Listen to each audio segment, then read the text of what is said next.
নির্বাচনী যে আচরণবিধি প্রকাশ করছে আর নির্বাচন করতে হবে না। ত্রয়োদশ জাতীয় নির্বাচনের ক্ষেত্রে এই সরকারের বিধান প্রযোজ্য হবে না। আগামী 20শে নভেম্বর এই মামলার রায় প্রদান করবেন আমাদের মাননীয় আপিল বিভাগ। তত্ত্বাবধায়ক সরকার সংক্রান্ত রিভিউ আবেদনের শুনানি শেষ হয়েছে। আগামী 20শে নভেম্বর এই মামলার রায় প্রদান করবেন আমাদের মাননীয় আপিল বিভাগ। আমরা প্রত্যাশা করি যে 1984 সালে তত্ত্বাবধায়ক সরকারের কনসেপ্ট নিয়ে যে যাত্রা শুরু হয়েছিল, অনেক চড়াই উতরাই পেরিয়ে এখন আবার সকলের কাছে মনে হচ্ছে এই তত্ত্বাবধায়ক সরকার ব্যবস্থাই আমাদের গণতন্ত্রের জন্য সবচাইতে গ্রহণযোগ্য মাধ্যম। তো আমরা এক্সপেক্ট করব আমাদের আপিল বিভাগ সকলের কাছে গ্রহণযোগ্য এই মাধ্যমটিকে বিচার বিভাগীয় প্রনাউন্সমেন্টের মাধ্যমে বাংলাদেশের সংবিধানে অন্তর্ভুক্ত করবেন। আমরা এটাও এক্সপেক্ট করি বর্তমান যে সরকার কার্যকর আছেন আর তত্ত্বাবধায়ক সরকারের রায়ের ভিত্তিতে যা পুনরুজ্জীবিত হবে, এটি ত্রয়োদশ জাতীয় নির্বাচনের ক্ষেত্রে এই সরকারের বিধান প্রযোজ্য হবে না। আমরা এক্সপেক্ট করব যে আগামীতে অর্থাৎ চতুর্দশ সংসদ নির্বাচন থেকে যেন তত্ত্বাবধায়ক সরকারের বিধান কার্যকর হয়।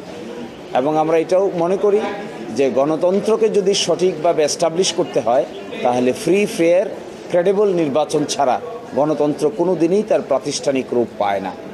এবং তত্ত্বাবধায়ক সরকার সকল দল কর্তৃক গৃহীত এরকমই একটা মেকানিজমের নাম। এই মেকানিজমটা সকল দল মত নির্বিশেষে সকলের কাছে অ্যাকসেপ্টেবিলিটি পেয়েছিল, কিন্তু যে প্রক্রিয়া এটাকে বাদ করা হয়েছে that was an unacceptable process. আমরা মনে করি এবং আমাদের পক্ষ থেকে আরেকটা এক্সপেকটেশন হলো সুপ্রিম কোর্টের যে রায়টি ঘোষণা হবে, এই রায়ের ভিত্তিতে বাংলাদেশের জাতীয় জীবনে একটা স্বস্তি ফিরে আসবে এবং ভবিষ্যতে আর কোনো দিন কেয়ারটেকার গভর্নমেন্ট এবং নির্বাচন প্রসেস নিয়ে আমরা কেউই যেন আর অনিশ্চয়তায় না ভুগি। এই জন্য এটি একটি পার্মানেন্ট মেকানিজমে পরিণত হোক। আমরা আরেকটা জিনিসও ক্লিয়ারলি মনে করি যে ডেমোক্রেসির সঙ্গে উদাহরণটা এরকম যে ডেমোক্রেসি আর ফ্রি ফেয়ার ইলেকশন দুটা হলো যমজ সন্তানের মতো। যদি ফ্রি ফেয়ার ইলেকশন না হয় তাহলে ডেমোক্রেসি শেষ পর্যন্ত জীবিত থাকতে পারে না। এটাই হয়েছে বিগত দিনগুলোতে। এই জন্য আমরা মনে করি এটাও যে তত্ত্বাবধায়ক সরকার সিস্টেম হলো এরকমই একটা ইনসেপারেবল টুইন বা যমজ শিশুর মতো। আমাদের উচ্চ আদালত এই ফাইন্ডিং দিবেন বলে আমরা প্রত্যাশা করি। এরই মাধ্যমে বাংলাদেশে ডেমোক্রেসি রেস্টোর হবে, কেয়ারটেকার গভর্নমেন্ট রেস্টোর হবে এবং আমরা সকলেই ইলেকশন আনসার্টেনিটিকে পিছিয়ে ফেলে একটা স্টেবল ডেমোক্রেটিক প্রসেসে বাংলাদেশ গ্রো করবে। This is our expectation.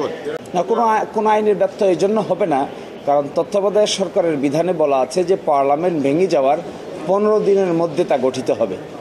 এবং এখন যে সরকার গঠিত হয়েছে এটি তত্ত্বাবধায়ক সরকার যে সিস্টেমটা আছে যে লাস্ট রিটায়ার্ড চিফ জাস্টিস হবেন, তারপরে তার আগে রিটায়ার্ড জন হবেন, এই বিধান মেনেই বর্তমান সরকার গঠিত হয় নাই।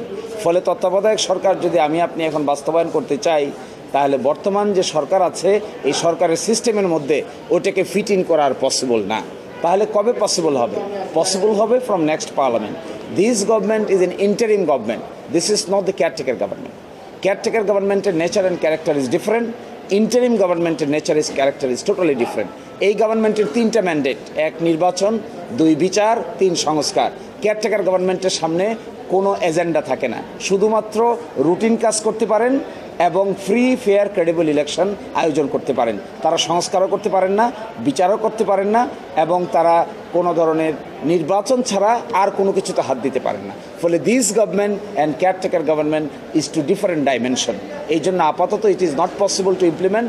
ইট will be implemented after certain period of time, may be held from 14th parliamentary election, not from 13th। এটা চ্যালেঞ্জ হবে না, চ্যালেঞ্জ হওয়ার কোনো স্কোপ নাই। এই জন্য নাই কারণ বর্তমানে তো পার্লামেন্ট নাই, ভাঙ্গার প্রশ্ন আসছে না, 15 দিনের মধ্যে কেয়ারটেকার গভর্নমেন্ট গঠন করার প্রশ্ন আসছে না। So this provision